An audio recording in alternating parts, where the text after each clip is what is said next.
बिस्मिल्लाहिर्रहमानिर्रहीम। अजीज तलबा,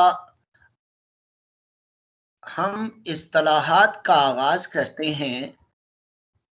आज की हमारी इस्तिलाहात में 4 बुनियादी इस्तिलाहात हैं जिनका ताल्लुक शायरी के साथ है, और आपके इम्तहानी नुक्ता नज़र से भी अगर देखा जाए तो ये चारों इस्तिलाहात बहुत अहमियत की हामिल है। अजीज तलबा, पहली इस्तिलाह है मतला। मतला के बारे में सबसे पहली बात आपने ये याद रखनी है कि मतला अरबी जुबान का लफ्ज है जिसके माना है तलू होने की जगह, और ये लफ्ज ताला से बना है। जैसे हम अमूमन एक जुमला बोलते हैं, सूरज मशरिक से तलू होता है, तो अजीज तलबा, चूंकि सूरज अपने दिन का आगाज, अपनी ड्यूटी का आगाज मशरिक से करता है, तो मशरिक जो है वो सूरज के लिए मतला है। अजीज तलबा, तो सूरज के लिए मशरिक मतला हुआ। अब याद रखने की बात यह है, नज्म या गजल के पहले शेर को मतला कहा जाता है, यानी नज्म या गजल के पहले शेर को मतला कहेंगे। अब सवाल यह है कि क्यों कहेंगे? क्योंकि अजीज तलबा, मतला इसलिए कहेंगे क्योंकि शायर यहां से अपने ख्यालात के इजहार का आगाज करता है। मतला के लिए एक अहम शर्त भी है, वो भी आपने याद रखनी है कि उसके दोनों मिसरे हम काफिया और हम रदीफ होते हैं। अजीज तलबा, शर्त को आपने इसलिए भी याद रखना है कि आपके इम्तहान में भी ये सवाल पूछ लिया जाता है बसूरत MCQs, यानी मारूजी सवालात की सूरत में आपसे सवाल किया जा सकता है कि मतला के लिए अहम शर्त क्या है। तो आप बताएंगे जी, मतला के लिए अहम शर्त यह है कि उसके दोनों मिसरे हम काफिया और हम रदीफ हों। अजीज तलबा, सवाल ये पैदा होता है कि अगर काफिया और रदीफ ना हो, अगर पहले शेर के दोनों मिसरे हम काफिया और हम रदीफ ना हो, तो क्या वो मतला कहलाएगा? नहीं नहीं जनाब, वो मतला नहीं कहलाएगा।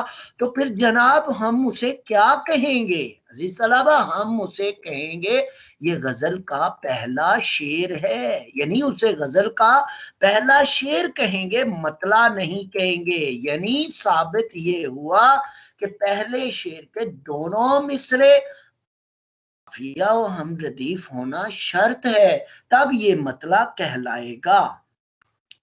अब सवाल ये पैदा होता है कि क्या किसी गजल में एक से ज्यादा मतला भी होते हैं?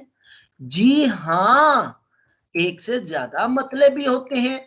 अगर दूसरा शेर भी मतला हो तो उसे हम मतला सानी कहेंगे, और अगर तीसरा शेर भी मतला हो तो उसे हम मतला सालिस कहेंगे। अजीज तलबा, जरा सानी और सालिस को समझ लीजिए। आपने नहम क्लास की इस्लामियात में अद-दर्सुल अव्वल, अद-दर्सुल सानी और अद-दर्सुल सालिस पढ़ा था। अद-दर्सुल अव्वल पहले सबक को कहा जाता है, सानी दूसरा और सालिस तीसरा। इस तरह मतलब सालिस कहा, सानी कहा और सालिस कहा। इस तरह सवाल ये भी है कि कभी कभी पूरी ही गजल मतला हो जाती है, यानी मतला की सूरत में होती है। तो ऐसी सूरत में गजल की शान और शौकत में क्या फर्क आता है? अजीज तलबा, गजल तो कहलाएगी, मगर अहले फन के नजदीक गजल का हुस्न बरकरार नहीं रहता। आइए आगे बढ़ते हैं। अहले फन क्या कहते हैं? अहले फन के नजदीक अजीज तलबा, वो गजल बेहतरीन गजल कहलाती है जिसमें पहला शेर यानी एक ही मतला हो और आखिरी शेर मक्ता हो, यानी एक ही मतला हो और एक ही मक्ता हो। और अगर सिर्फ पहला शेर मतला कहलाए तो उसे गजल का हुस्न करार देते हैं। अजीज तलबा, मतला गजल के दूसरे अशार की निस्बत ज्यादा खूबसूरत मजमून पर मुश्तमिल होता है और होना चाहिए, क्योंकि इसी से शायर की सोच और मियार फिक्र का अंदाजा लगाया जाता है। अगर आपको शायर का पहला शेर पसंद आया तो यकीनन आप आगे भी पढ़ेंगे, लेकिन अगर शायर का पहला शेर ही आपको मुतासर न कर सका तो आप यकीनन उस गजल को, उन अशार को अपने मुताला से निकाल देंगे। उर्दू गजल में बहुत से शोरा हैं जिनके मतलब बहुत जबरदस्त है, मगर हैदर अली आतिश और मोमिन खान मोमिन के मतला तो बहुत ज्यादा मशहूर हुए। चलिए जरा मिसाल में हैदर अली आतिश का ये शेर देखिए, दहन पर हैं उनके गुमा कैसे कैसे, कलाम आते हैं दरमियां कैसे कैसे। ये शेर है ख्वाजा हैदर अली आतिश का। अजीज तलबा दूसरा शेर देखिए, ये है फकीराना आए सदा कर चले, मियाँ खुश रहो हम दुआ कर चले। अजीज तलबा यहाँ तक था मतला, हमने मतला को अपने मौजू का हिस्सा बनाया। आइए जरा आगे बढ़ते हैं मक्ता की जानिब और फिर हम इन दोनों का खुलासा बयान करेंगे। जी मक्ता के बारे में भी अजीज तलबा याद रखने की बात यह है कि यह अरबी जुबान का लफ्ज है और ये किससे बना है, ये काता से बना है जिसके माना है काटना। मक्ता का यूं लफ्जी माना बना कटने की जगह। अजीज तलबा आपने अक्सर ये अल्फाज सुन रखे हैं, कता ताल्लुकी करना यानी ताल्लुक खत्म कर देना, ताल्लुक तोड़ना। आपने हदीस भी पढ़ी थी ना हम क्लास में कि नबी करीम सल्लल्लाहु अलैहि वसल्लम ने फरमाया था, जो शख्स कता ताल्लुकी करता है, कता ताल्लुकी करने वाला जन्नत में नहीं जाएगा।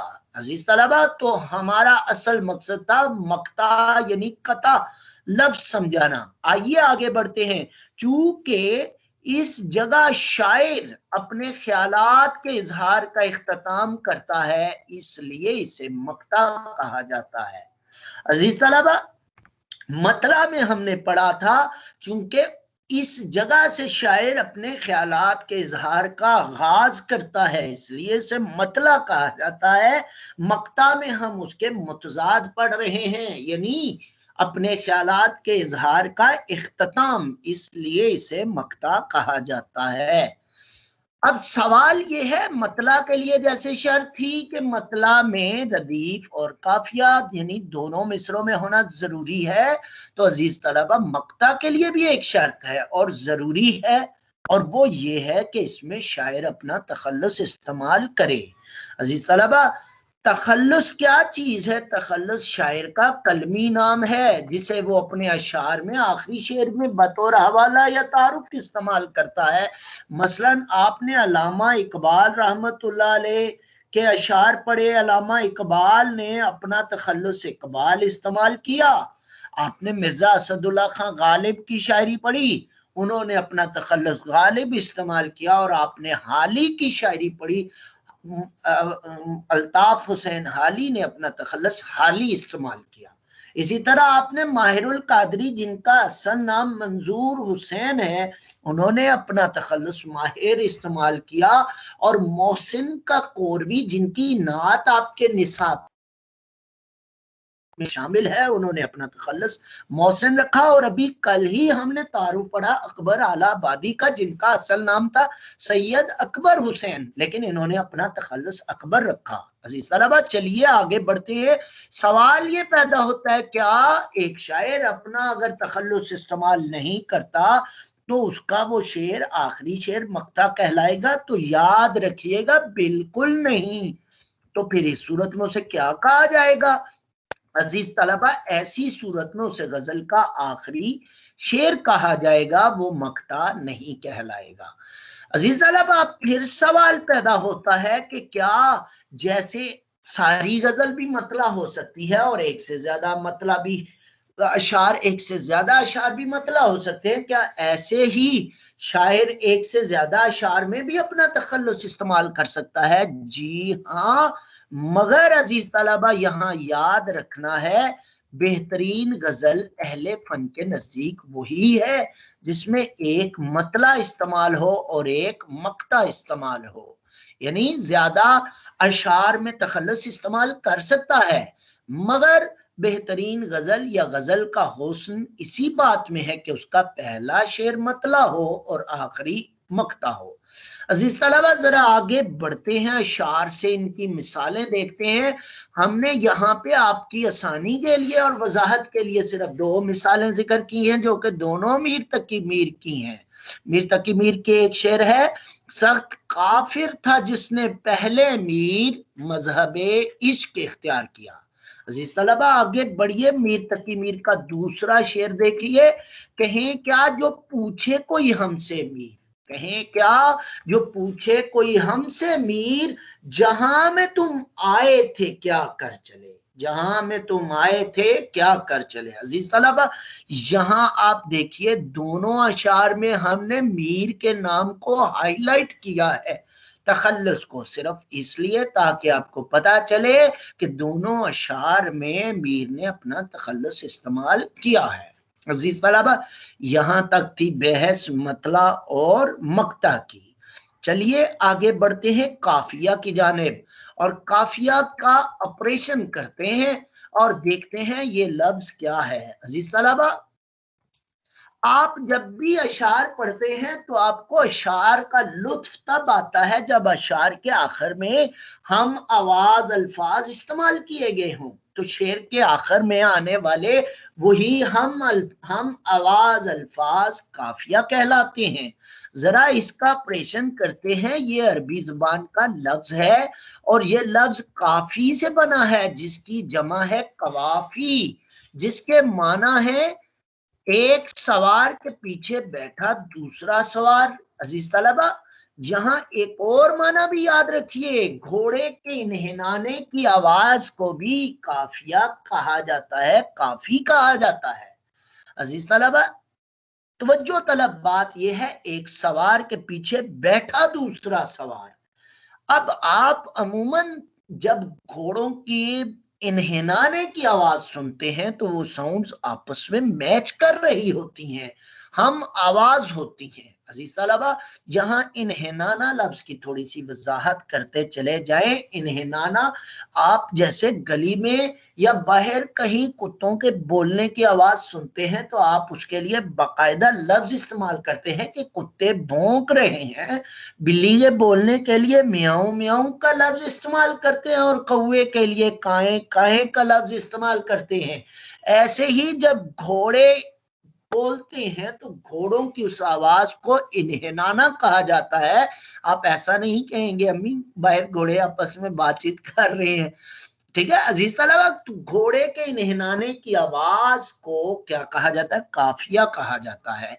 अब चलिए जरा इस्तिलाह अदब में देखते हैं। इस्तिलाह अदब में शेर के आखिर में आने वाले ऐसे अल्फाज जिनके आखिरी हुरूफ और इराब मिलते हों, ये हम आवाज होते हैं, इसलिए इन्हें क्या कहा जाता है, काफिया कहा जाता है।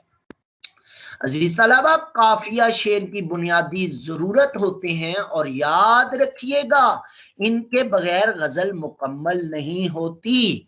आपसे ये एमसीक्यूज भी पूछा जा सकता है, ये मारूजी सवाल भी पूछा जा सकता है कि वो कौन सा जुज है जो गजल की या शेर की तकमील के लिए लाजिम है। तो अजीज तलबा वो काफिया है। अलबत्ता नज्म आजाद नज्म ऐसी होती है जिसमें काफिया नहीं होता, और फिर जिस नज्म में काफिया लाजिम हो उसे पाबंद नज्म कहते हैं। आपकी दरसी किताब में यानी फर्स्ट ईयर की जितनी नज्में हैं वो सारी पाबंद नज्में हैं, उनमें आजाद नज्म कोई भी नहीं है। अजीज तलबा जरा आगे बढ़ते हैं। गजल के हर शेर के दूसरे मिसरे में काफिया होना जरूरी है। और बात करें जब मतला की तो याद रखिएगा मतला के दोनों मिसरों में काफिया होना जरूरी है, काफिये के बगैर, क्योंकि काफिया के बगैर गजल गजल ही नहीं कहलाती। अजीज तलबा यहां तक थी काफिया की बहस। आइए आगे बढ़ते हैं और रदीफ की तरफ चलते हैं। अजीज तलबा रदीफ भी अरबी जुबान का लफ्ज है और याद रखना ये रादाफा से बना है। रादाफा का माना है पे दर पे। आपने नहम क्लास की इस्लामियात में भी पढ़ा था रादाफा। अल्लाह ताला ने जब फरिश्तों से, जब मुसलमानों से गज़वा बदर में वादा किया था, मुमिद्दुकुम बि अल्फिन मिनल मलाइकति मुर्दिफीन, कि मैं तुम्हारी मदद करूंगा 1000 फरिश्तों से जो पे दर पे आएंगे। अजीज तलबा इसके लफ्जी माना है एक सवार के पीछे आने वाला दूसरा सवार। यानी पे दर पे। आपने काफिया में पढ़ा था एक सवार के पीछे बैठा दूसरा सवार, और रदीफ में आपने याद रखना एक सवार के पीछे आने वाला दूसरा सवार। जी अजीज तलबा, चलते हैं अदबी इस्तिलाह में, देखते हैं अदबी इस्तिलाह में ऐसे अल्फाज जो हर शेर के आखिर में बार बार दोहराए जाएं, वो रदीफ कहलाएंगे। रदीफ आमतौर पर एक लफ्ज ही होता है, मगर कभी कभी एक से ज्यादा अल्फाज भी रदीफ हो सकते हैं। आपने नहम क्लास में एक गजल पढ़ी थी मीर तकी मीर की, आइए जरा उस गजल से हम इसकी वजाहत करते हैं। आपने पढ़ा था, हस्ती अपनी अहबाब की सी है, ये नुमाइश शराब की सी है, नाजुकी उसके लब की क्या कहिए, पंखड़ी गुलाब की सी है, और बार बार उसके दर पे जाता हूँ, हालत अब इस तरह की सी है। अजीज तलबा, ये चंद अशार आपको मिसाल समझाने के लिए लाया हूँ। अजीज तलबा, आप देख रहे हैं इन अशार में की सी है वो मैंने हाईलाइट किया हुआ है, इसलिए कि ये 3 लफ्ज हैं और ये हर शेर के आखिर में दोहराए जा रहे हैं। तो ये क्या है, ये रदीफ हैं। और मतला के दोनों मिसरों के आखिर में है, तो ये मतला इस तरह मुकम्मल हुआ, और रदीफ है इसमें 3 लफ्जों पर मुश्तमिल। अजीज तलबा, अब याद ये रखना है, गजल और कसीदा में रदीफ का इस्तेमाल होता है, और गजल में रदीफ जरूरी नहीं होती। क्यों? क्योंकि गजल गैर मुरद्दफ भी होती है, मगर एक दफा रदीफ आ जाए तो इसका इस्तेमाल लाजिम हो जाता है। एक दफा रदीफ आ जाए तो उसका इस्तेमाल लाजिम हो जाता है, और फिर उसके बगैर गजल गजल नहीं कहलाती। अलबत्ता अब याद रखना है, आपसे पूछा जा सकता है कि गैर मुरद्दफ गजल किसे कहा जाता है, तो अजीज तलबा, जिनमें रदीफ नहीं होती उनको गैर मुरद्दफ कहा जाता है, और जिनमें रदीफ होती है उनको मुरद्दफ कहा जाता है। याद रहे, रदीफ हमेशा काफिया के बाद आती है। अजीज तलबा, ये भी आपसे सवाल पूछा जा सकता है कि रदीफ कब इस्तेमाल की जाती है या कहाँ आती है, या काफिया कहाँ आता है, तो आपने रदीफ का लिखना है कि वो शेर के आखिर में आती है, और काफिया रदीफ से पहले आता है। अजीज तलबा, जरा ख्वाजा हैदर अली आतिश की ये गजल बतौर मिसाल देखिए। सुन तो सही जहां में तेरा फसाना क्या, सुन तो सही जहां में है तेरा फसाना क्या, कहती है खल्के खुदा तुझको गायबाना क्या, जेरे जमी से आता है जो गुल सो जर बकफ, कारून रास्ते में लुटाया खजाना क्या, तबलो अलम ही पास है अपने न मुल्को माल, हमसे खिलाफ होके करेगा जमाना क्या। अजीज तलबा, जरा इस गजल में देखिए, यूं मुद्दाई हसद से ना दे दाद तो ना दे, आतिश गजल ये तूने कही आशिकाना क्या। अजीज तलबा, ये गजल ख्वाजा हैदर अली आतिश की है। इस गजल में देखिए ये हाईलाइट किया है, सुन तो सही जहां में है तेरा फसाना क्या, कहती है खल्के खुदा तुझको गायबाना क्या, ये मतला है। और इस गजल में यू मुद्दाई हसद से ना दे दाद तू ना दे, आतिश गजल ये तूने कही आशकाना क्या, ये मक्ता है। अजीज तलबा, फसाना, गायबाना, खजाना, जमाना, बहाना, आशिकाना, ये सब काफिया है। और हमने ऊपर बात की थी कि रदीफ अमूमन एक लफ्ज की होती है, और इस गजल में रदीफ है लफ्ज क्या। अजीज तलबा, ये था रदीफ काफिया, मतला, मक्ता, रदीफ काफिया, और मैं उम्मीद करता हूं आपको आज का लेक्चर समझ आया होगा। अब मेरे किसी तालिब इल्म का कोई सवाल है तो आपके सर तबस्सुम आपके पास मौजूद है, आप बिला झिझक सवाल कीजिए, ताकि आपको इन 4 इस्तिलाहात में किसी किस्म का इबहाम बाकी ना रहे। जी अजीज तलबा, किसी का कोई सवाल है तो सवाल कीजिए।